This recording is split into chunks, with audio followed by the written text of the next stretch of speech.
The vascular system is made up of arteries, arterioles, capillaries, venules, and veins. This system can be thought of as a transportation or highway system. These roads provide unhindered flow of life-sustaining fluid and also rid waste from the body. Arteries, which always pump blood away from the heart, and veins, which always return blood to the heart, are similar in that they provide the roadways.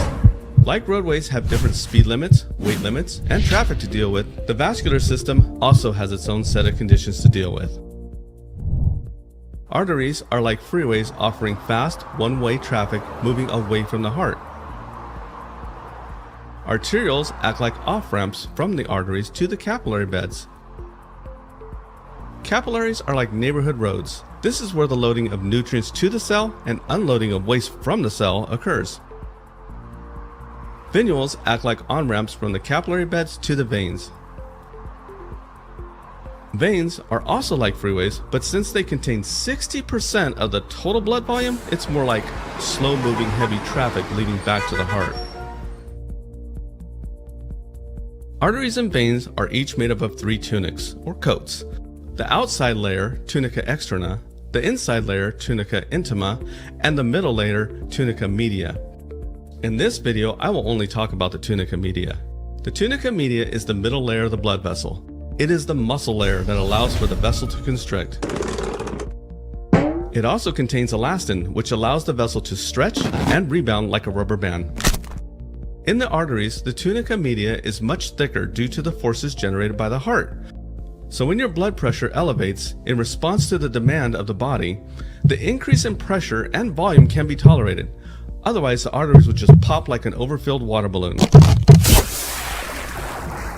Because there is no pulsating forces in the vein, there is no need for as much elastin or muscle in them. Hence, the tunica media is much thinner in veins. More about arteries. Remember, arteries carry blood away and both begin with the letter A. If you've ever felt a pulse, that is an artery. Only arteries pulsate. When you get your blood pressure checked, they are listening for the sound of the blood flowing through an artery. Because arteries are pressurized, if it is cut, a person could bleed out very quickly. Therefore, arteries need to be more protected and situated deeper in the body. When a blood vessel is cut, it is easy to tell if it was an artery. Another special feature found in veins are valves. Proof that veins have valves can be seen in those people who have those nice large veins in their arms or hands. You can actually see the valve working by occluding the blood flow, then milking the blood out while keeping the vein occluded. Where the blood stops, that's where the valve is. Now when you let go of the occluded vessel, you will see blood return. One way to tell the difference between a vein and an artery is if you can see the blood vessel, it's most likely a vein. If you can feel the blood vessel pulsate, it's an artery.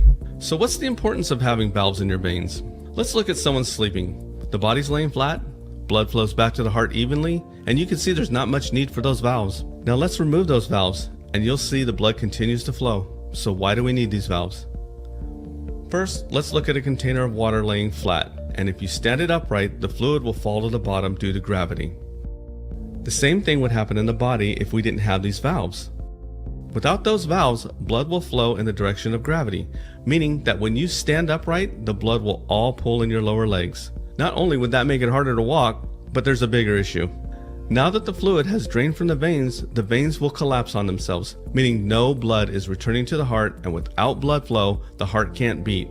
In fact, all organs rely on continuous blood flow. Without that continuous blood flow, death follows.